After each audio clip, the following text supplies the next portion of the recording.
Hey guys, and welcome to our second video blog of The Simple Life. Yep, in my car, heading out of work, headed home. Oh, a little windy today, a little chilly after yesterday's snow. Yes, October 27th, and we had our first snow. But you know, it's New England, so you take it. It is what it is. I hope everybody's had a great week. Look forward to doing our video blog this week. This week, as I had said earlier, we were going to basically just kind of go over what the meaning of a simple life is. And there's so many different meanings. What it means to me, what it means to you, what it means to somebody else. But I think in general, we can definitely say that living a simple life is something that is a voluntary lifestyle for many. We choose to live this way. We're not, it's not because we were put into this situation to live a simple life. We choose it voluntarily. Unfortunately, some people haven't chosen it. But in this case, we choose that simple lifestyle to help us with reducing stress,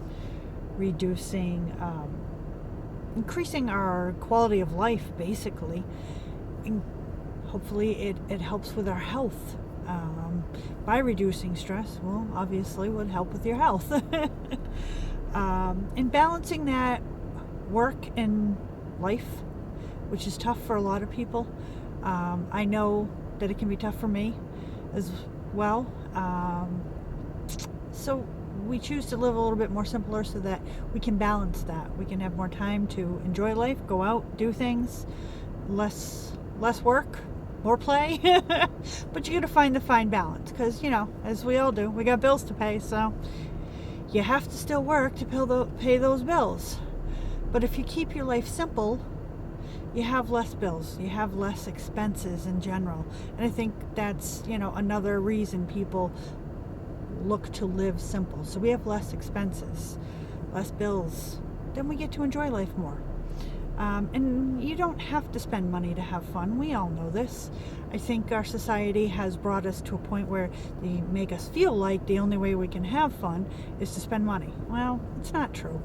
There's so many things out there that we can do that don't cost anything. But that's for another video blog day. We'll do that on another day. Today I just wanted to go over, the meanings and practices that you yourself can take, that we've taken to, minimize your lifestyle. Downsizing, whether it's downsizing your home to a smaller home, this whole tiny home movement. Well, it makes a lot of sense when you think about it. We don't live in anything huge, nor do we need to. It stops us from getting a lot of stuff and collecting a lot of crap. Less possessions, happier. Just practices that are going to help you. So I wrote down a few, so let me reference. Obviously, downsizing your home. Going through your possessions, whether it's, I know myself, a couple times a year I go through my closet. And if I haven't worn something in the last year, then it's time for it to go. So I put a big bag together and I donate it, to a local charity so that somebody else can make use of it.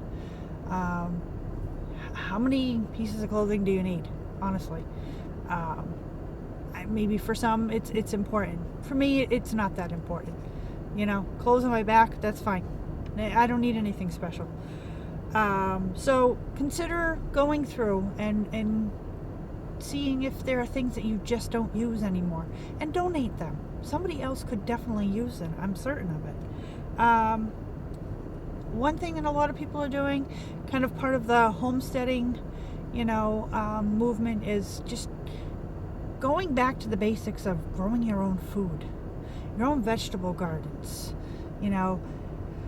It's a lot healthier. The stuff you get out of the grocery store, you can't guarantee the chemicals that they're putting on stuff to get it shipped here and preserve it and everything. Grow your own stuff. You know what's going in it. You're growing it. And it saves you money in the long run. You're not going to the grocery store every time you need something. They have the community, I think they're called CSAs, and you know, if you don't want to grow, then become part of one of them. And again, you're getting locally grown healthy food, you know, that you're not paying an arm and a leg for at the grocery store and not certain whether it's good. Lowering your spending on goods and services. And I know that seems kind of crazy, but a lot of people are getting rid of their cable, their phones. They're no longer house phones, just your cell phones. These are just simple little ways that you can cut your costs. Cable is ridiculous. It's so expensive. So do you really need it? Can there's so many different options, you know, with Netflix and so many. I can't even begin to tell you all of them. Chrome, I don't use them, unfortunately. I'm thinking about it though, because I'm tired of paying cable, and that's the one thing that I've got to work on getting rid of. But these are costs that we don't really need to incur, so consider that. You know, see if there's something you can cut down in your household that you really don't use that much. Be a little more proactive and try to cut the cost by, say, your electric bill. Look at your electric bill. It's high in Connecticut. We all know that. What about changing out all your light bulbs? Have you done that? Gone over to LEDs? Cut the costs. You know, saving heat during the winter. We're almost here. How do you cut your oil costs? Go around your house. Do some weatherproofing. Check your windows. See if you got leaks. Fix them all. A little bit of caulking doesn't cost much. Weather stripping on your doors. It's a really inexpensive way to keep your heating costs down. I know it may sound silly, but these are all things that build up over time. So if you can cut costs there, it's making your life easier. Less money that you're spending. Downsizing to one vehicle. If you have the ability to.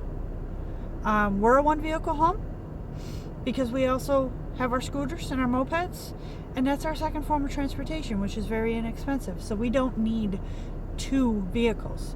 And in the state of Connecticut, insuring two vehicles is pretty darn expensive. So if you can cut your costs there, go for it. So I challenge you to finding 3 different practices that you can take, different approaches that might help you cut costs and will help you live a simpler life.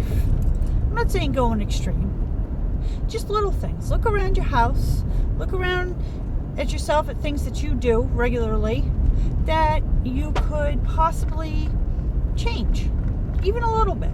It can make a huge difference on you living a simpler life.